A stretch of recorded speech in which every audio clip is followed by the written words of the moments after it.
How is it humanly possible that the government of Canada, the Liberal government of Canada, has run up a $78.3 billion deficit in the past 11 years, and at the same time they're saying they don't have enough money to have border agents at the Canadian border, one of the easiest to protect borders in the world.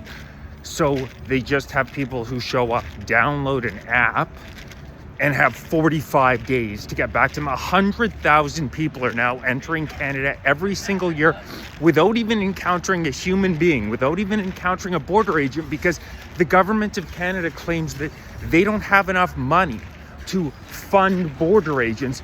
At the same time, they have run up a $78.3 billion deficit, giving hundreds of billions of dollars to countries overseas for things like gender studies. I kid you not.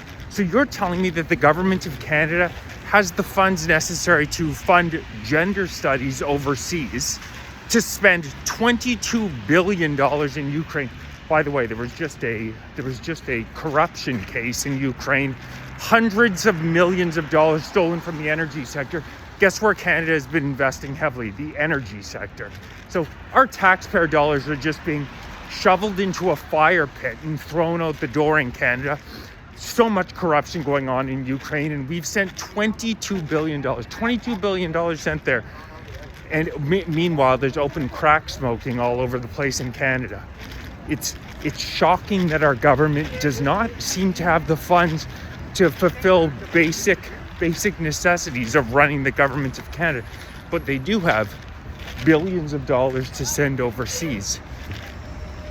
The current process, if you show up at the border of Canada, you do not even have to deal with a physical border agent. You can download an app, fill the form out. There are 100,000 people entering this country every single year.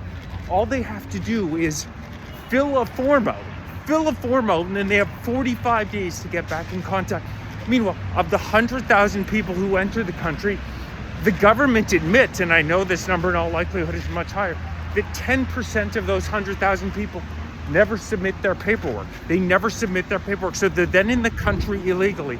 We have 3 million people who are coming up with visas expiring in the next couple of years. They are already going online and making noises. They're going to get violent if we try to remove them. What the hell are we doing? If you do not have a border, you are no longer a sovereign nation. And that's what we're seeing in Canada. Our Liberal government of Canada, because they know that immigrants overwhelmingly vote Liberal, over 85% of the time, in a political ploy, they are opening the floodgates, despite the fact that it is indisputably bad for Canada's economy and bad for the average Canadian citizen. Average rental and housing prices have skyrocketed, absolutely skyrocketed, since we decided to open the borders in 2015. Justin Trudeau's brilliant idea to let infinity people into the country because GDP. So ridiculous. But now Mark Carney and the Liberal Party of Canada, their border czar, by the way, 26.4% of all Canadians are now first-generation immigrants. An insane number, an unprecedented number. And the Canadian government is saying, yeah, we let 100,000 people just show up in Canada. They don't even have to make physical contact with anybody. Can you imagine how many criminals are just being allowed into the country? The primary responsibility of every government is to keep their citizenry safe. This is the exact opposite of that. Are you kidding me? 100,000 people, we don't know who they are, and all they have to do is fill it up. This government is literally throwing Canada's sovereignty away. Fundamental pillar of Western civilization, the two fundamental pillars of Western civilization, sovereignty and free speech, the ability for citizens to express ourselves. It's a historical anomaly to live in a society where you're allowed to voice your displeasure with the king or whoever it may be. The whole idea is we don't have a king yet. The government of Canada is now implementing bills like Bill C-8, Bill C-9, which would give them the ability to cut your internet service and send you to prison for life for so-called hate speech. Life for hate speech in Canada, while at the same time the Supreme Court gets rid of mandatory 1-year minimum sentences for having CP.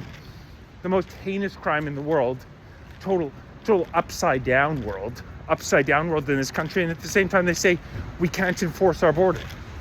We refuse to enforce our border. Don't let them gaslight you and say we can't afford it. They run up a $78 billion deficit.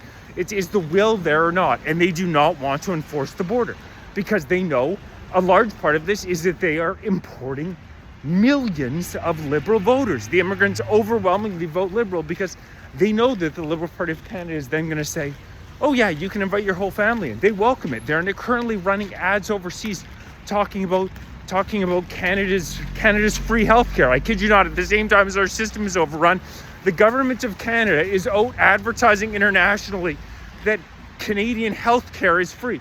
So they open up the border, they let people just walk in, they give them free healthcare. Literally, people just entering Canada are treated better than veterans are. It's insane. People with disabilities, Canadians with disabilities.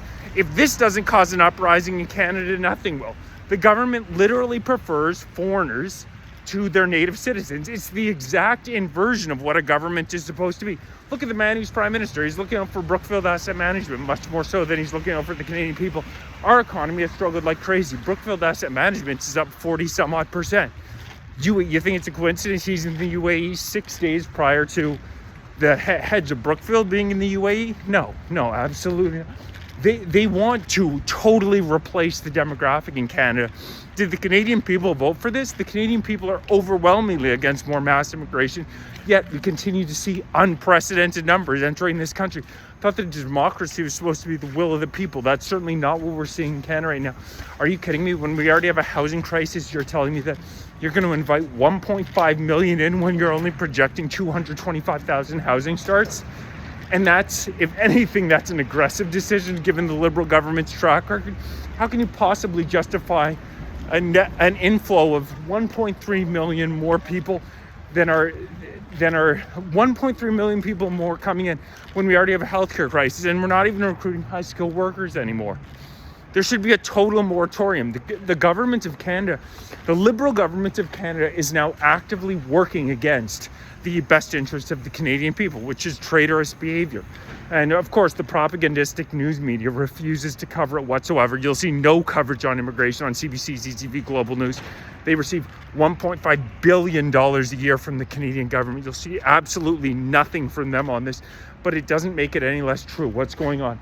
The Canadian people are being treated. I don't think any government in recent memory has treated a people like the Canadian people are being treated right now by their government against the will of the people. They refuse to even defend the border.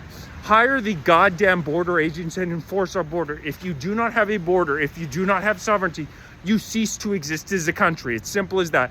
You either have a border, you have a country. You don't start enforcing the goddamn border. Please like, share, subscribe, join, become a member, donate, grab some gear, help me spread my message. More information on the Fight for Canada party coming soon. Really excited.